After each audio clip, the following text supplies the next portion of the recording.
Yo sí.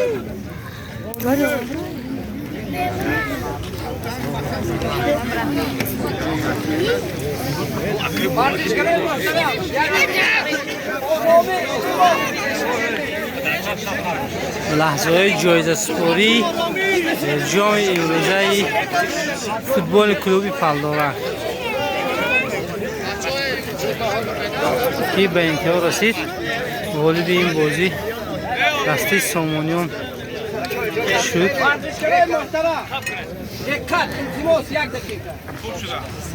طی یک هفته با تشبثی کلوب فوتبال پالدارک بخشیده به 15 سالگی تأسیس یابی کلوب فوتبال پالدارک یک مسابقه زیبای گذرانده که امروز ما شاهدی دو دسته بهترین نهایی شدیم که در مسابقه امروزی ما یک بازی خوب نشان داده بود، سزاوار جای یکم و دوم گردیده. حاضر از تأسیس کنندگان کلوب فوتبال پالدارک خیلی که انانه هست. اول از دوباره سر بکنیم توف سپوره با اجازه شما سرداوری مسابقه آفون جمعبود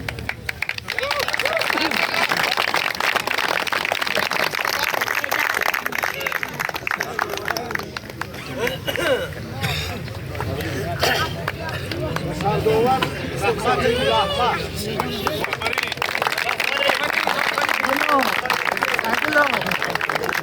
Aydınlı. Karan böyle. Ve doğrudan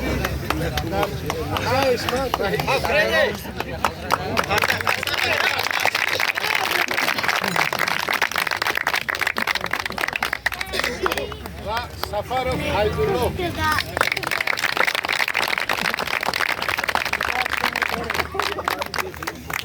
Ve şahsoni mesul Nazarov Abdusatov.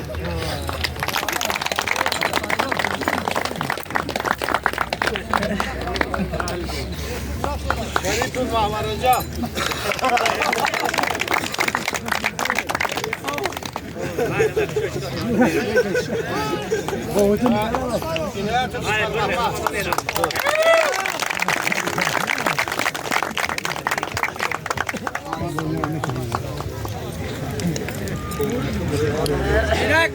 Ne güzel bir turfa spori. Joy duyu. Dastey masço.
Sedeli.